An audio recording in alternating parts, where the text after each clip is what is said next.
Joel thought he knew exactly what his 200-pound English Mastiff did when the lights went out. Then he installed cameras.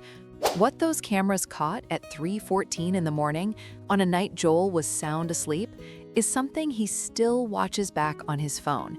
Because it turns out Goliath had a job, and he had been doing it every single night without anyone asking him to. Joel Mercer thought he understood his dog. They had lived together for 2 years. He knew the routines, the habits, the particular way this 200-pound English Mastiff communicated what he wanted and when he wanted it. He thought he had a pretty good read on the situation. Then the cameras went in, and what they caught at 3:14 in the morning changed everything Joel thought he knew about the animals sleeping on his bedroom floor every night.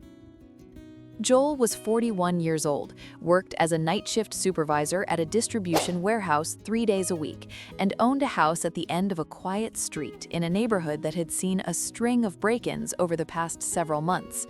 2 houses on his block had been hit in the same week. His neighbors had installed security systems, motion lights, reinforced locks. Joel had something different.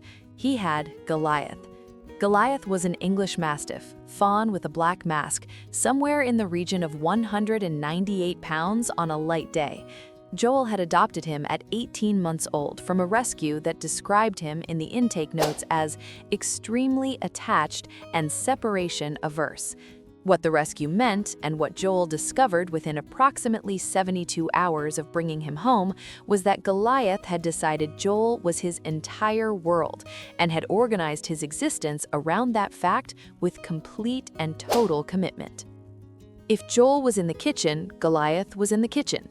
If Joel moved to the living room, Goliath moved to the living room. If Joel was in the bathroom with the door closed, there was 198 pounds of dog pressed against the other side of it, breathing audibly, waiting. Joel had learned to simply leave the door open. It was easier for everyone involved. At work one evening, Joel mentioned this to a colleague who suggested installing a home camera system, partly for security given the neighborhood situation, and partly because, his colleague said with a perfectly straight face, you might genuinely want to know what that dog does when you are not there to watch him. Joel installed 4 cameras on a Tuesday evening: kitchen, living room, hallway, back door. The first night of footage revealed that Goliath, upon Joel leaving for his shift at 9:45 p.m., walked directly to the front door, sat down, and did not move for the next 6 hours. He did not sleep, he did not eat from the bowl left out, he did not wander the house or find a comfortable spot. He sat at that door and he waited. When Joel's headlights came up the driveway at 4:20 in the morning, Goliath was still sitting in exactly the same spot. He had not moved an inch in 6.5 hours. Joel watched the footage and sat quietly for a long time before going to bed. The second week brought something else entirely. Joel was home watching television around 11 at night when the back door camera picked up movement in the yard. A figure moving slowly along the fence line, testing the gate latch with one hand. Inside the house, Goliath was already on his feet. Joel hadn't heard anything. He was still looking at the television when he noticed Goliath had gone from lying across the couch to standing at the back door in complete silence, every muscle in his body rigid, eyes fixed on something in the dark that Joel couldn't yet see from where he was sitting.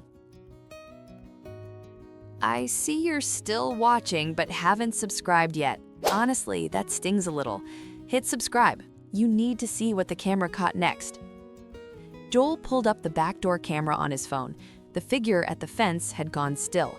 Then the porch light, triggered by motion, flooded the yard, and whoever was standing at that fence saw 198 pounds of English Mastiff at the glass door, completely motionless, staring directly at them through the dark. The figure left, quickly. Joel checked with 2 neighbors the next morning. Both had noticed someone testing gates on the street that same night. Joel's gate had not been touched. There is a moment on the footage from that first month that Joel has shown to almost everyone he knows. It is 2:30 in the morning on a night Joel is home and asleep. The living room camera shows Goliath moving through the dark house in complete silence. He checks the front door. moves to the kitchen, stands at the back window for 30 seconds, then walks to the bedroom doorway, looks in, confirms Joel is there, and turns back to continue his rounds.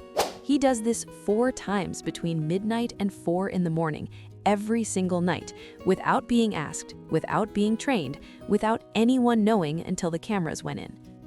But it was what happened at 3:14 in the morning 3 weeks later that Joel still has trouble fully explaining. He had been asleep for 2 hours when the hallway camera showed Goliath rising from the bedroom floor, walking to Joel's side of the bed and placing both enormous front paws on the mattress edge. He pressed his nose against Joel's face once, then twice. Then he made a sound, low and deliberate, that Joel described afterward as the most serious sound he had ever heard a dog make. Joel woke up and followed him. Goliath led him to the hallway and stopped outside the spare room door, where an old space heater had been left running. The heater had malfunctioned. The carpet directly beneath it was beginning to scorch. Another 20 minutes and it would have caught. Joel unplugged the heater, opened the windows, and stood in the hallway at 3:14 in the morning looking at his dog. Goliath looked back at him. Then he walked to the bedroom, climbed onto the bed, and went to sleep. Job done. Joel pulled up the camera footage the next morning and watched the whole sequence again. The moment Goliath's head lifted from the floor, the 4 seconds he spent completely still before moving, the deliberate walk, the precision of the wake-up. No panic, no barking, just a dog who identified a problem and went directly to the one person whose job it was to fix it. The rescue intake notes had called him separation averse, extremely attached, as if those were problems to be managed rather than exactly what they turned out to be. Today, Goliath is 5 years old. He still follows Joel from room to room without exception. He still sits at the front door for the full duration of every work shift and does not move until the headlights appear in the driveway. He still takes up most of the bed and treats the left side of the couch as personal property. The drool situation beneath the kitchen table has become something Joel factors into his weekly cleaning routine without complaint. The cameras are still running. Joel checks the footage most mornings, not because he's worried, but because watching 198 pounds of dog move silently through a dark house, checking every door, positioning himself between every entrance and the bedroom, is something that never stops being remarkable. Some dogs guard because they are trained to. Goliath guards because Joel is his, and that is simply not a matter open for discussion. Would you trust a 200-pound dog to watch over your home at night? Tell me in the comments.